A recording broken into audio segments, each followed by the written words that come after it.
Welcome back, Plymouth North. We're excited for a new season of PNN. We hope you had a great summer and continue to have a great year. We have a lot to talk about this new school year.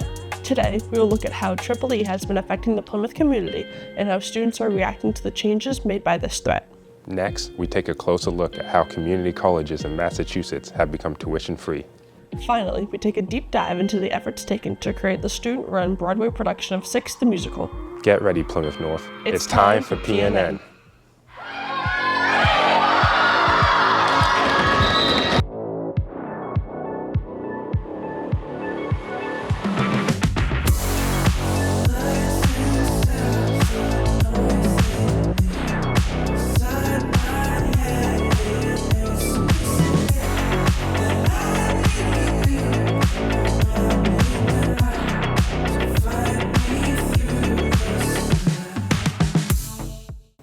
Good morning, Plymouth North. We hope everyone has settled in nicely for this school year and are ready for a new season of PNN. I'm Nelson Devonin. And I'm Kaylin McNiff. This year, we have 14 new seniors ready to give you all great, entertaining news at Plymouth North.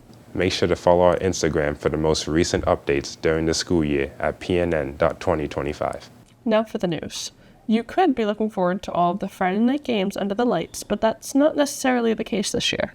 Brady and Nova discovered the threats and impact EEE has had on Plymouth North. Before the start of the new school year, 10 communities in Massachusetts were placed under EEE advisories, one of those including Plymouth. Immediately as the watch was issued, the town ordered the mandatory closure of all public parks from dusk to dawn.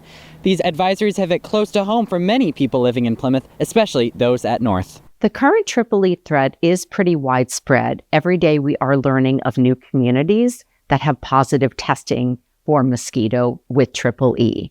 We've had a positive person case for EEE, a horse, 2 horses positive for EEE, and also multiple mosquitoes. EEE is not a new threat to public health, however. Plymouth has also seen the disease in previous years. This cycles approximately every 4 to 5 years, and right now with some climate change, it seems to extend the season a little bit. EEE symptoms can vary from mild to severe, with headache, fever, and fatigue often present. However, the disease shouldn't be taken lightly. Department of Public Health has agreed to have meetings with us every 2 weeks to reevaluate the data, specifically the temperatures, to see if they can lower that risk from perhaps high to moderate.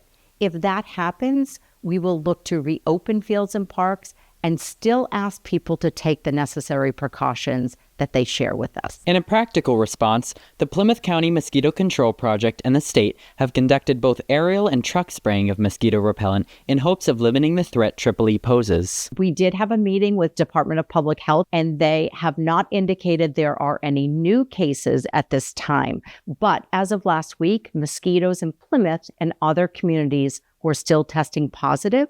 We do believe that the spraying has helped the situation, but DPH hasn't released specific information in that regard yet. Although these restrictions come at the cost of pushing football games forward, Commissioner Brady stresses that it is in the best interest of the public. Trust me, we know Friday night lights are important. We know athletes work so hard to play in those games under the lights. It's a rite of passage. But we are faced with this, and we have it in front of us. It is our responsibility to do our due diligence and follow those recommendations. We get it, but we have to keep people safe. In addition to these measures, school officials are taking steps to ensure student safety during outdoor activities. The town of Plymouth that's asked us to finish all games and practices by sunset every day. I'm always in support of any of our students who want to exercise First Amendment rights, and I think this group of student athletes in particular have done an exceptional job. It's very fact-driven, it's very respectful, but it's also very consistent, right? They haven't tailed off with their desire to have their night games reinstated. So, I support our kids in doing that, and I'm proud of this group of athletes. With Mr. Domingos behind their backs, players on the football team are petitioning to push the games back under the lights. So me and Colin started our petition, we wrote it up, and then we sent it out, and it's gone over 500 signatures. Brought it to town, it's got their attention, and we've gone to a few meetings there and talked to them about it. It's not as cinematic as it could be walking out, to the lights. Friday night lights, there's no lights, it's just the sun. In Plymouth, Commissioner Brady and Director Keene are working to ensure safety for all students. As of Wednesday, October 2nd, the Massachusetts Department of Public Health has lowered the town of Plymouth's EEE risk level from high to moderate, meaning that evening outdoor activities are no longer prohibited. However, the town still recommends taking personal preventative measures in order to protect yourself against EEE. Reporting for PNN, I'm Noah Kerr. Go Eagles! The fall season may have changed at Plymouth North, but it's still a busy time for many local farms. Many of the farms are fully blooming, while others are fending off insects. These farmers are trying to make sure everything is in place as people begin to buy their pumpkins. Many fall traditions rely on the hard work of local farmers, producing the best quality crops for the autumn season. Having to deal with issues such as drought, pests, and disease, growing the perfect pumpkin is not as easy as it seems. Behind the scenes at local farms, they are preparing for this year's season of pumpkin picking. Many people depend on pumpkins during the fall holiday season. It was estimated last year that the top 6 pumpkin-producing states supplied 1 billion pounds of pumpkins for the country. In order to produce so many pumpkins, farmers must attend to problems daily. Yeah, it's a long process from start to finish with pumpkins. I mean, it's like 120 days of growing. So it's one of the longer season crops. But we start in the middle of June, and by now the pumpkins many of them are orange and ready to go. Once the pumpkins start developing, you have to start applying fungicides and bactericides. So without that, your pumpkins are not going to do well. They're going to get diseased. The leaves will basically die. Your pumpkins will be exposed to the sun and they'll get sun scald. You got to keep those leaves nice and green as long as you can. So that's what the fungicides are for. Plymouth County Farm takes a different approach to ensuring the health of their pumpkins. We have an app that works on the phone that will actually put on the plant itself and determine which type of fungus and how to treat it. And we did notice, a recovery period, and then the plants gained their strength and came back. Local farms typically struggle to compete with big box retailers, as their pumpkins are sourced from other countries and large producing farms. We really can't compete with the big chains. If you go to Lowe's or Home Depot or even Market Basket or a local supermarket, you'll get a beautiful pumpkin with no blemishes for $6 to $7. A chain store would buy them in bulk, massive bulk. We could never compete with Home Depot because they're buying in such, a Lowe's, they're buying in such bulk. However, local farms create an experience large retailers cannot offer. We heard that it has fun rides and fun things to do. It's the experience of actually going out and picking your own pumpkins. So that obviously you're not going to get at the supermarket. We probably charge a little more than what the supermarkets charge, although we've kept our price the same for the last, I think, 4 or 5 years. But anyway, nevertheless, I think we differentiate ourselves that way. Many customers travel to local farms in order to support their community and pick out their perfect pumpkin. It's in our vicinity neighborhood. It's a wonderful family activity. You get the kids out. I have 2, a 4-year-old and an 8-year-old. It's very hard to control them at home. So it's a wonderful outing for them. They connect with nature. It's just a good sense of community, This year, when considering where to get your pumpkin, head to a local farm for an enriching experience. Reporting from PNN, I'm Molly Lutz. Pumpkins are a staple for a great fall season. I know I'll be heading to all local farms this year to decorate my house. And as we get deeper into the fall season, many students start to think about where to go for college. Jen and Vivian explore the opportunities that community colleges in Massachusetts offer with their tuition-free education. Many high school students envision themselves going to college after graduation, but at what cost? As of July 2024, there is none. All 15 community colleges in Massachusetts are offering tuition-free education for qualifying Massachusetts residents. Cape Cod Community College, located in Barnstable, Massachusetts, is one of the 15 schools offering free tuition. Being only 30 minutes away from Plymouth, it is one of many great options for those who don't want to travel far from home. I was able to go to Four Seas easily. It was close to home. It was a short commute, and I knew there was a lot of financial aid options. Exponentially have we seen enrollments go up.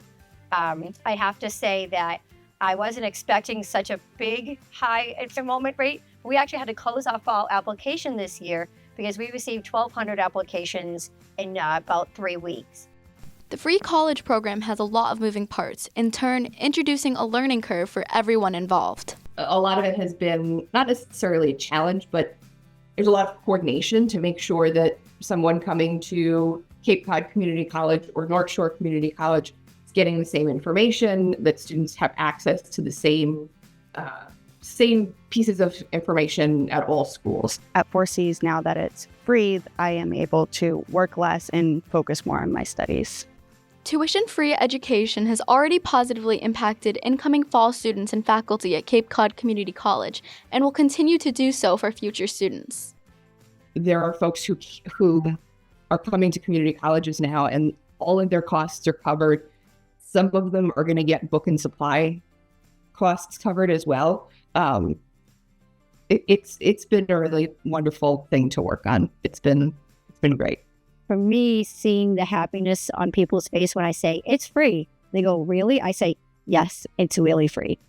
While the program is just taking off in Massachusetts, advocates are encouraged that free tuition is here to stay. This is a really important development for the state of Massachusetts. I think it shows a commitment to not only the students in Massachusetts, but to the workforce. Whether you want to come back to school without a degree or you're just getting started, community colleges are here to support student success beyond free tuition. People stepped up to the plate in a really strong fashion, and the result is the increases in enrollment that we see today. And as we've moved forward from last year to this year, we see that the retention is up. So the students are actually staying, they're continuing on with their education, and the hope is that they will complete their certificate and degrees. Increased accessibility to higher education makes navigating future plans a simpler task. It opens doors for new opportunities free of cost. Reporting for PNN, I'm Vivian Langton. As community colleges adopt tuition-free education, students are seizing new opportunities and trying new things. Plymouth offers many of these opportunities to keep the community active. Recently, a student at Plymouth North started a business to help people of our community get in touch with animals. With the fall season approaching, the people of Plymouth are looking for fun and new activities to take part in. One of those activities consists of taking walks with goats.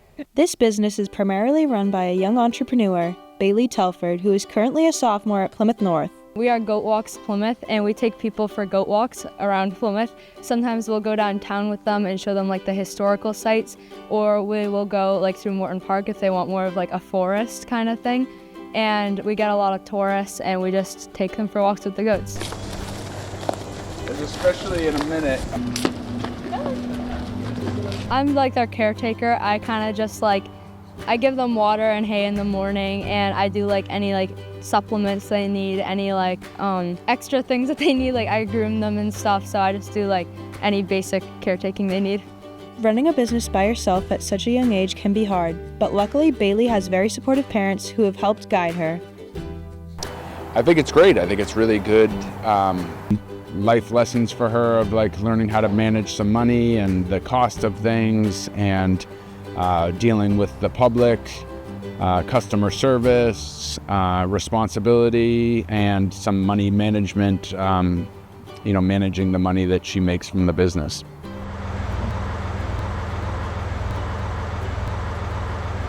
One of the goals is to eventually become an S corporation, make scheduling and payment more streamlined and accessible to more people, because at this time we just take messages over Instagram. Jesse and Amber have stepped back and let Bailee take the wheel on the road to her business becoming an S corporation. It can be difficult, especially because a lot of adults don't really think that I have enough authority to tell them about the goats or like to schedule with them or take them around Plymouth on my own. Her business charges $40 per person and $10 for children ages 10 and under. With Bailee's busy schedule, she doesn't have a lot of time to work. However, her business allows her to find a perfect balance. I am in the Allied Health program and the Biomed program at Plymouth North, which are both very hard but very rewarding programs. I also do soccer at Plymouth North, which is 5 days a week and kind of a big commitment. So it's hard to balance my schoolwork, being in classes like that, and having soccer 5 days a week, and then trying to schedule our goat walks around all of that. With Allied Health and Biomed on her schedule, she still finds time to care for her beloved pets. Bailee's goat walking has had a huge impact on her life. Starting a business at a young age is pretty difficult for most people, but Bailee Telford shows that it's possible. Reporting for PNN, I'm Amelia Finley. Thank you, Amelia and Lydia, for showing off those amazing goats. Hopefully, Bailee's business goes smoothly. Hey Nelson, did you know that we have our own goats walking around Plymouth North? Of course, it's the cast and crew who organized the students' version of Six the Musical in order to raise money for the Plymouth North vocal music program. Amy and Maeve get a closer look at the efforts that were taken to create the student-run performance while improving the experiences of all the students in the VPA. And tonight, Plymouth, we are...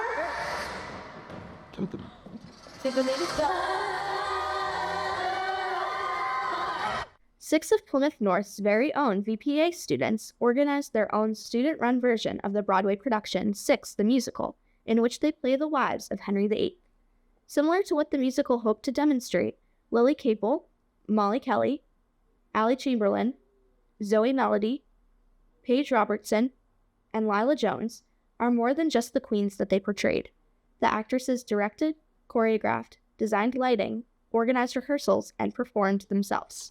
We would usually go to like someone's house and we'd have a schedule set out and we would just try and really stick to that schedule. We each taught our own songs, so usually it would be like 30 minutes for this person to teach the choreo to their song. Everywhere from stage management with the help of Abby Matinzi to costumes with the help of Madeline Woomer, everything is student run. So for Six, I'm the stage manager, which means I'm at all of the rehearsals and I'm taking notes on where people are and when, which helps me out because I'm also the lighting designer. There is that added pressure of it being student-led, and it's all by us. Before the school year even started, the students had only each other to rely on to overcome challenges. Yeah, I think one of the biggest challenges was probably just figuring out a way to sort of direct our peers, because it's that sort of thing of like, we're all students, we're all on the same level, there's no hierarchy, but it's hard to feel like you can direct your friends without, trying to be bossy. Despite the challenges an entirely student-run musical presents, these artists hope to raise funds for the vocal music program's upcoming trip to Orlando, Florida. I think it's important for the VPA to go on these sorts of trips to get experience and get out of their comfort zones, maybe perform for people that they didn't think that they were going to or larger crowds, and just get out of the Plymouth scene. These VPA members have persevered to prove to themselves and their audience the theme of the show. Queens are more than just the wives of a king. I love the idea of the show where we're all competing with each other throughout the whole thing, and then at the end we all come together. And I feel like it's such a good message. I want the audience to take away that these women were more than just his wives. Six the Musical doubled the VPA's fundraising goal, accumulating $6,000 for the trip. But if you missed Six, don't worry. It's not too late to catch the fall play. Get your tickets to see Sweet Surrender through On the Stage. Reporting for PNN, I'm Amy Lee. Six the Musical was such an amazing production. Now they're switching gears for tonight as they get ready to perform their fall play, Sweet Surrender. Speaking of switching, we've gone around and asked you guys who'd you swap lives with for a day and why. If I could swap with one person, I would want to swap with Kanye West. Just see what he's doing. No, I'm serious. I would swap with Stevie Wonder. He's a pretty cool guy and I want those piano skills. I'd swap with Barack Obama because I miss him and I just want to see what he's up to nowadays. So if I could be one person and swap for a day, I'd probably pick Jack because he has the best bagel orders I've ever heard of. I think that I would swap with Mr. Frioli because he's open to try any bagel order ever. I want to be A. Dottie because I'm A. Dottie. an A dot, he's self-made. So like, what's the word? Slide to the crib. I'm out. I would want to switch lives with Lila because she has a little sister and I want a little sister. I would want to switch lives with Sadie because I just want to see what she does all day. I would switch lives with Snoop Dogg because he has so many side quests. I'd switch lives with Brian Nickel because he's the owner of Chipotle. If I wanted to swap with someone for a day, it would be Cristiano Ronaldo. Sweet! I would switch with Blake Lively because Ryan Reynolds is funny and hot. I think I would be Brad Pitt. Oh! Yes, because he's a pretty friendly guy and he has lots of money. So for those two reasons, I think Brad Pitt would be my man of choice. I'll be Sabrina Carpenter. I'd be Olivia Rodrigo. And we'd break the internet with a collab.